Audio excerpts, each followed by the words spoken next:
Hey guys, welcome back to the channel and welcome to the emergency storage shed. We're up to part 68 of the cleaning up of this emergency storage shed. It's Chris here from the Ultimate Recycler.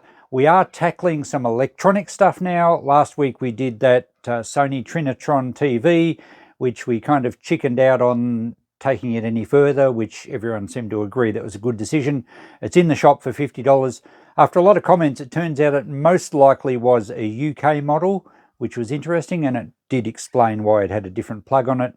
I don't know, I'm not sure anyone actually identified why there was spare parts in there. But anyway, hopefully someone buys that as a project down the track. It's not going to e-waste anyway. Next on this shelf down here, we have some vintage computers. Let's get into one of those and just see what's going on with it. See what we're going to do with it. I don't think I'm going to scrap it.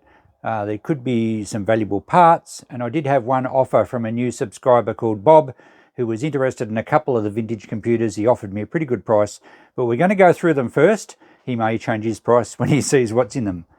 I actually forget which ones he circled, but he sent me a picture with a couple circled. It may have been some at the back, and Bob was prepared to basically buy them sight unseen, and he made me a pretty good offer. Certainly they're not going to be scrapped. I know you see sometimes on E-Waste Ben's channel he'll scrap out some vintage computer stuff and everyone gets in the comments and says, no, you know, the collectors for that sort of stuff, you'll do much better selling it. And I remember seeing one comment, I think Ben himself said, he read out a comment that said, congratulations, you've turned like a $150 item into $5 worth of scrap. But as Ben well clearly pointed out, he makes money out of his videos and it's interesting to see in these things, so he's allowed to do whatever he wants to. I'm not going to scrap them, but there's a chance we may part them out depending on what's inside. I might just sell them complete. So this one's a Compaq Deskpro. I'm guessing late 1990s. It does have a CD drive in it. It also has the small floppy drive, although it looks like that might have been removed. There's only the slot for it. So we'll have a look inside. We'll work out what we're going to do with it. There's a monitor underneath, which I think is a HP, and it might well go with perhaps that HP up the top there. I don't think I want to sell them as like complete units, so I'm not sure. Anyway, we'll get the Compaq in on the bench and have a look inside it. Now, I have way too many hobbies to start tinkering with vintage computers. I don't know a lot about them. I think I'd prefer to handball them to someone else that actually wants to tinker with them and knows a bit about them. But I can perhaps part them out. There might be some good peripheral boards or slot cards or something that I can sell. This one's complete. So let's get the camera down here and have a better look. So we have a sticker underneath the cover, and it gives us a bit of a layout of the motherboard and some other information that doesn't mean much to me. I don't know if there's a date there. There's some sort of stamp there, but I don't think 85 would be the date. I don't think it's that old. I'm thinking more 90s. Oh, there's a date here. That is the floppy. So there is a floppy drive in there. And that says 1996, manufactured July 1996. However, that could well have been put in afterwards. Does the power supply have a date? No, I can't immediately see one. Perhaps the actual motherboard may have a date on it. I don't know. It's very, very dusty. So I think we should open it up a little bit more, have a bit of a clean out, blow some air through it, get all the dust out. We'll remove the battery in there. That's going to be no good, and we don't want that to corrode. So I might actually deconstruct it a little bit. We can take the power supply off. We can maybe take, I think this bracket will come off. It looks loose. And we'll just clean it all up and see what we can find out about it. Let's start by removing the power supply. It's absolutely filthy dirty. All the vents are full of dust. And that's not a Phillips head. Okay, it's a Torx. We'll actually take a flat screwdriver as well.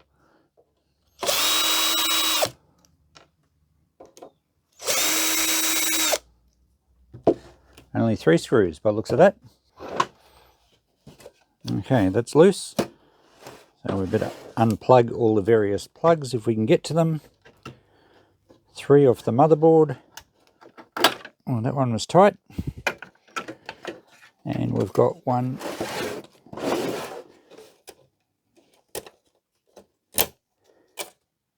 going around to the front panel. It's got the indicator lights. It looks like we actually got to take the lights out.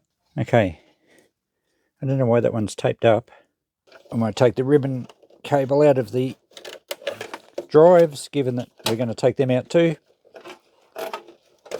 Power supply wire there. I think that must be nearly all of them.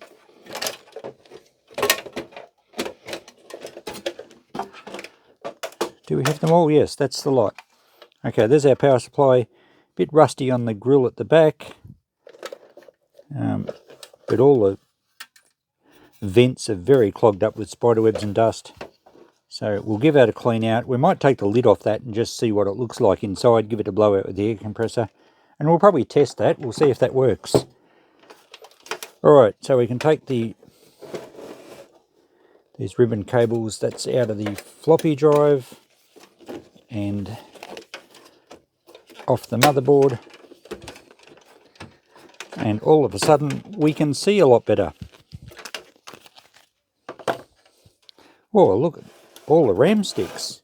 It's a whole row of RAM sticks. Amazing. Okay, now that one actually wasn't connected. That's from the CD-ROM. Now how do we get these out? This bracket here feels loose, and it looks like there's a card goes into a slot on the motherboard. Seems to be loose this end and this end, so maybe it's only that board that's plugged in. I can't see any other screws. Let's see if that board pulls out of the motherboard somehow. There we go.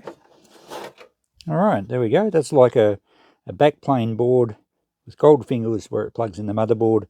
There is one card in here, I don't know what that's for. It has a large plug on the back, or socket. So we might take that out. It's only the one screw to remove that, and we'll see if there's any writing on that. We can identify it. So that's alright, we'll clean that up. Now we get a good view of the motherboard and all the RAM sticks. Look at them all. There's 3, 6, 7, 8 RAM sticks. We also can get the floppy drive out, I think, and the CD-ROM, and then we can give it a good blowout. I don't think I need to take the motherboard off the base. It's pretty easy to do. Maybe we might just clean it up, but at least we should be able to find some details on here, and we'll do a bit of a Google search, see if we can identify if it's worth something as a motherboard, or at least what year it is. And we'll have to look at getting that battery out somehow. I'm not sure how. It looks like it's spot welded into the bracket, so I'm not sure if you're supposed to peel that off. We've got to release it somehow. Maybe we can unsolder it from the other side. I'd hate to break the board, so we might have to take the board out. I think this front panel might unclip. There's some plastic lugs at the back. I want to be fairly careful with them, given that plastic goes quite brittle as it ages. Well, there's one up there. Okay, that's free. Yep, it looks like it's just going to unclip.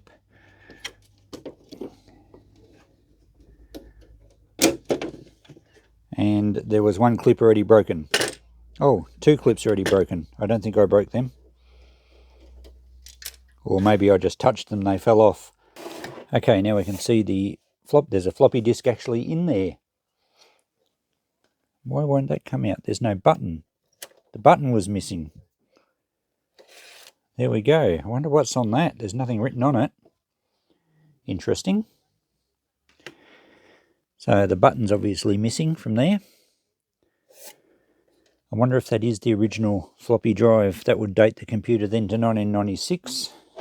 We've got screws on the side of the floppy drive and screws on the side of the CD-ROM, but we can't get to the middle. Maybe it just clips in there, so we'll undo the outer screws and see if that helps. Okay, is that all we need? Now it's attached in the middle somehow. Let's try this one. That's not a Phillips head.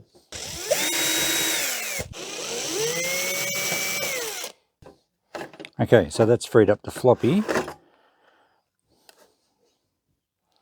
So it's a fairly vintage floppy drive. Well, yeah, we know it's 1996. And I think this does just clip in. Yeah, it does. So there we go. That's what we needed to do. So is that dated?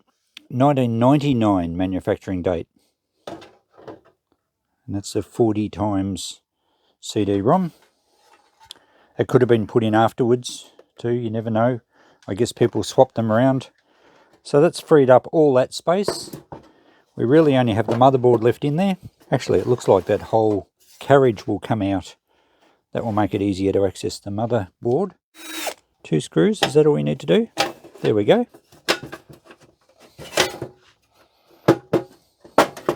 Oh, maybe it doesn't come out any further than that. Oh yeah, it's got feet on the back of the bracket, but that's okay. It gives us really good access now to clean up things. We will take the motherboard out, seeing so we're so close.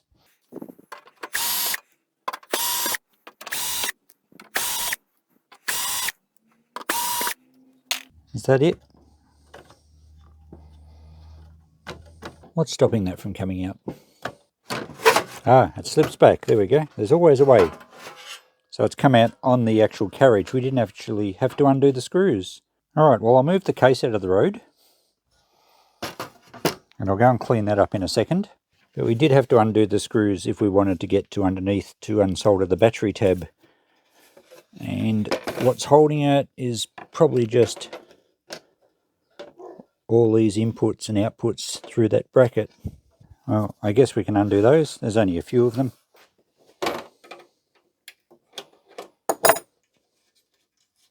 Okay, that's got the last of those out, so the board now should pull away from that bracket. Yep. Lots of dust. What's it look like underneath? Yeah, pretty clean, actually. Not too bad at all. No signs of any corrosion. It's a decent sized motherboard. So where was the battery? Over here. No sign of any corrosion there, but I don't really know how we release it. It's soldered at the back, which is the positive, and also it looks like there's a tab under the middle, which is the negative, and that must come through to that other larger pin. So I guess I have to unsolder it. Let me know in the comments if that's what you do, or in the interest of just protecting the board, do I just twist it and break it, and then whoever maybe replaces the battery will resolder it. I think I can desolder it though. But I'll first hit it with the air compressor and clean all this muck off it. So everything's been cleaned up and dusted off and blown down with the compressor. It all looks pretty good. I can't see any faults with the motherboard. I think I might leave the battery on there. There's absolutely no signs of any corrosion, and whoever buys this is going to probably do it themselves anyway, so it's not going to, I would hope it's not going to sit in storage for a long time. But the battery looks okay. It's bound to be flat, but everything else looks all right. I haven't taken the heatsink off to see what CPU is in it. It did say Pentium on the front. We've looked at all these RAM sticks. I'm not sure what size they are, but I'm not going to take them out. It really makes no difference to me. So I think I'll start reassembling now. We will have a look at the power supply before we do. I did find a date on here, and it says 1996 Compaq, and a little card here actually says, I think, 1995. So it would be a 1996 build, and that corresponds with the date on our floppy drive. So there we go, mid-1990s. I would presume that that motherboard works fine, so we might reassemble and just see if we can power the computer up. We will, of course, have to hope that the power supply is okay. We'll open that up and just have a bit of a quick look in that first. But I pretty well am going to start reassembling it. And I'm hoping just to sell to a collector that will probably restore it. I had a quick look online, and some of these 90s Compaq motherboards were selling, but look, it's pretty hard to tell, and they're buy it nows and they're overseas, and you don't know how legitimate the sale was. I really don't want to have to wrap that up and package it and post it. So I think I'll just reassemble, and I'll probably just sell the computer through the shop, or if anyone comments on this video, or if this was one that Bob wanted, he can let me know. At least now you know what it looks like. So let's check out the power supply next. I'm going to take the cover off it. I think the top cover comes off, or somehow some of the sides will come off, and we'll just make sure that it all looks okay and there's no bulged capacitors, and then we can actually power it up and see if we can get some voltage. Okay, I think I've got all the screws out of here. It's trying to open. What's going on? There we go, that's coming out. All the wires are holding us up, but that's okay. We can get a look in there. Other than looking pretty dirty, I think it's okay. I'm just scanning the top of the capacitors, because they're usually the things that go, especially from electronics around about this area.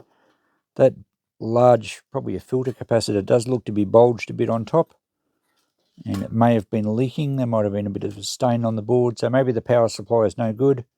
I'll have to have a look at that a little bit closer. I'll blow it out with the air compressor first. Okay, well, it's certainly bulged, you can see that, but I think it's only a filter capacitor, so it might not muck up the power supply from working.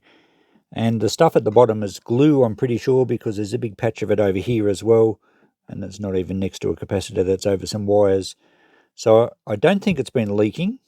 It certainly doesn't look healthy, and I think if someone was going to keep this and use it, even if it works now, you would want to replace those caps.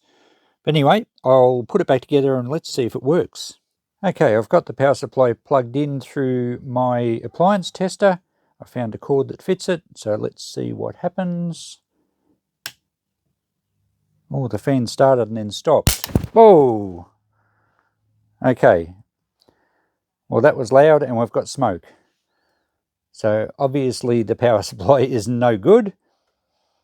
The fan did start, but I'd say a capacitor's given up the ghost. Maybe it was the big one.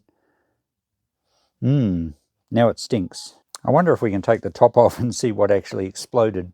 So I've dismantled the power supply and I've taken the board out so we can have a good look. There was nothing evidently burnt underneath. This bulged capacitor doesn't look like it's changed much, but I do see a bit of black around the leg here of this thing, and I think that's what actually says MOV, which is a metal oxide varistor, which is a protection component. In fact, there's two of them, but this one here certainly looks to be black underneath, and they're designed to basically essentially short out if there's a voltage spike or something. And what it should do, though, is the resistance should drop off to nothing to basically imitate a direct short, and it should blow the fuse. Now, I did check the fuse down there, and it is blown, but this one actually obviously just lost its head in the process. So I don't know why. Maybe this varistor was faulty. Quite possibly this capacitor was causing issues. Maybe it was turned into a short and drew too much current, which this thing then tried to kick in and protect it. And the fuse blew, which it's supposed to, but then this also blew. So I'm going to, what am I going to do? I think I've got another varistor somewhere. I've got a few power supply boards. We should be able to salvage one from something. I've got another fuse. And as for these two capacitors, well, I found another board here out of a computer power supply. I think I'll just swap these main capacitors over. This one has got a fuse I can pinch. I didn't see a varistor in this one, or an MOV. The capacitors here are 470 UF 200 volt, and the ones on this board are also rated at 200 volt, but I think they're 330. I don't think that will make any real difference, so I'm going to swap those caps over, replace those two. I'll have to pull the varistor out, and I'll have to replace the fuse, and we'll just maybe plug it back in through my dim bulb and just see what happens. Okay, I don't really know why I'm going to all this trouble. It's just one of these rabbit holes we often go down. I've swapped the capacitors over. They were a little bit narrower, but I did manage to get the leads through the holes, and I've made sure the polarity is right, so they're okay. The MOV I've removed from the board. It's in a heat shrink tubing, but it's not healthy at all, and that's the fuse that's no good. The fuse I've got off the other board is exactly the same rating, and I found an MOV off that plasma TV power board that we wrecked just recently, so that was handy. I had thrown the board into the e-waste, but I dragged it back out and found an MOV, and it has a nice little cover to go over it to keep it warm. Let's just quickly test these. These were the old capacitors, by the way, and the one that had a bulged top, well, it still does. It had quite a high ESR reading, and I even put it on a little component tester, and at one stage it said did not recognize the part. The other one tested out okay, but I'll replace them both. And when I said to keep the varistor warm, I was just joking because I put on my jacket here in the shed. It's quite chilly. I'm not sure what purpose that serves, other than if the thing does explode like this one did, it stops pieces flying around. So if we test, well, let's test the fuse.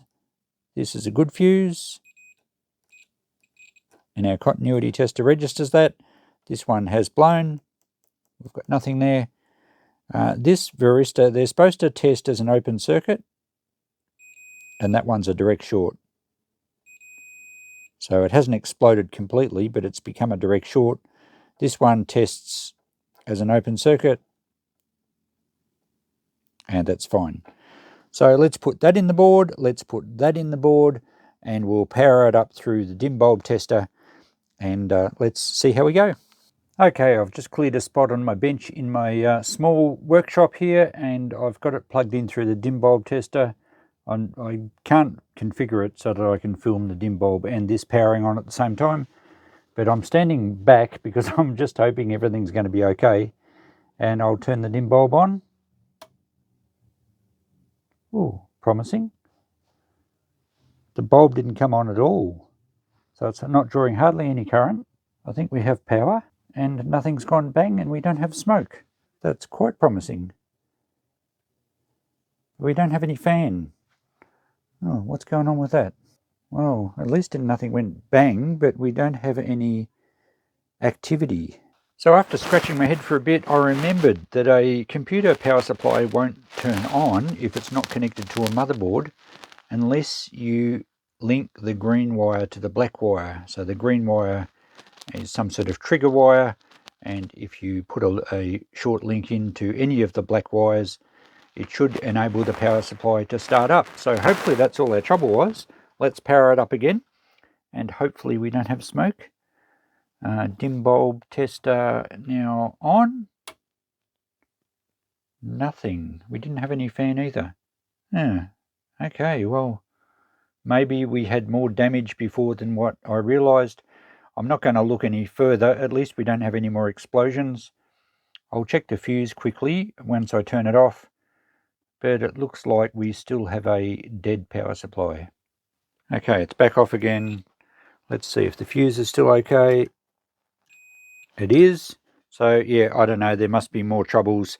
The surge of voltage that went through it and destroyed the MOV may well have damaged something else. I'm not going to look any further. I'm going to put it back together, and we'll have to sell this computer as untested due to a deceased power supply. The reassembly is going quite well on, what effectively is a dead computer, but it looks much nicer being all clean and no spider webs. I did plug the power supply in once it was connected back up to the motherboard, just in case there was another trigger wire or something. Still no life in it. I did work out what this taped up section was, and it's actually the main switch, and it's been shorted.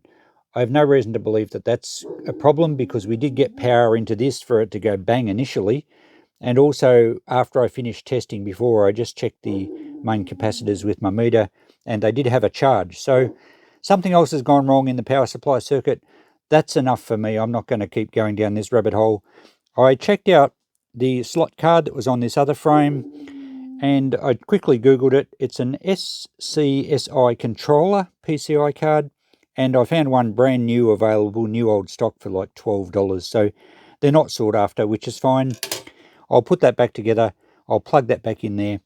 I will leave these ribbon cables out, because then at least when people perhaps lift the lid, I won't put the screws back in so that people can have a look. And I'll probably just put it in the shop for $50. I think that's going to be good value for someone that's into vintage computers. There's lots of RAM sticks there. I could scrap it, but I would only get $10 max, probably not even that for scrap. So $50, we'll keep it in circulation. Some vintage computer geek will probably love the parts. They may even be able to fix it up. So that's fine. I'll continue to reassemble. And there we go, all back together. I'll probably leave the lid off at the shop, and I'll just put the ribbon cables in on top of the motherboard, but people can then have a good look in there. I'll put a note that the power supply has an issue, so the motherboard's untested. But, there's lots of other accessories that someone into vintage computers may well use. You would have noticed that there's no hard drive in it, and if there had have been, I would have removed that. As an e-waste scrapper, I make sure I never include hard drives. You never know what personal data's on there. So there you go. It's all back together. It's not running. It's a bit of a failed repair, but really that wasn't the object of today's video. We were just getting something out of the emergency shed and we were making a decision. We've made it. We'll see if we get our $50. Bob, if this is one that you wanted, shoot me a message and I can always put it aside for you. If anyone else is interested, I don't mind storing these things for a little while until you can arrange pickup or something. I really don't want to post them. But they do store okay. Thanks for visiting Coco. She just came in to check it out. So thanks for watching, guys. Another video finished on the emergency storage shed. And our notepad total for the storage shed comes to $10,774. I know that's a very precise figure and it can fluctuate. I'm probably being more conservative than not. Remember a few episodes back we had all those charges. I just said $20. I'm going to put the Uniden two-way radio chargers on eBay, and someone suggested that. I forget who it was. And we'll get, obviously, I'm pretty sure we'll get a lot more than what I quoted there. So this figure's a bit of a guide, a bit of a conservative estimate that we've got nearly $11,000 worth of value out of that shed already, and we're not even halfway. Thanks for watching, guys. We'll catch you in the next video. Bye for now.